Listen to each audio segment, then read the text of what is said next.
South China Morning Post, 8th of March 2023, the Philippines starts a campaign to get the word out about illegal Chinese acts in the South China Sea. A Philippine official said on Wednesday that the Philippine Coast Guard has started to talk about China's aggressive actions in the disputed South China Sea. This is meant to counter Chinese propaganda and has led to international criticism, which has put Beijing in the spotlight. Manila's Coast Guard has stepped up patrols in the disputed waters and made more effort to record and publicize aggressive Chinese behavior in the strategic waterway. For example, on February 6, a Chinese Coast Guard ship pointed a military-grade laser at a Philippine patrol boat near a disputed reef, temporarily blinding some crew members. The Coast Guard complained and put out a tape of what happened, which worried people in the Philippines, the US, and some other Western countries. President Ferdinand Marcos Jr. called China's representative to Manila.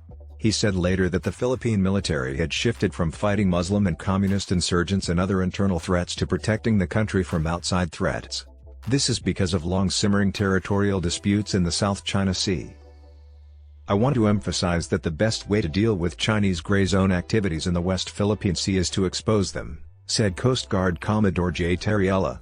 He was talking about how China uses what looks like civilian fishing and research vessels to do military tasks to avoid a military response from other claimant states. Terriella called the part of the South China Sea close to the Philippines' western coast by its name. He talked about China's gray zone activities in the disputed sea at a meeting in Manila. As a voice against Chinese bullying, the Philippine Coast Guard allows like-minded states to criticize and condemn China, which puts Beijing in the spotlight, he said. Chinese actions in the shadows are now being checked, which has forced them to come out in the open or lie in public. Terriella said that China, through its ambassador in Manila, had to explain its position on the laser pointing event at news conferences because Manila was so upset about it. Chinese officials said that the Philippine patrol boat went into the land that China occupied. The Chinese Coast Guard tracked the movement of the Philippine ship professionally and with restraint, using a harmless blinding laser. By releasing unedited Coast Guard videos and photos of these Chinese deeds, Terriella said, we can once again change public opinion so that people look at things based on facts and not just propaganda. In response to the incident, the U.S. State Department said China's dangerous operational behavior directly threatens regional peace and stability and undermines the rules-based international order.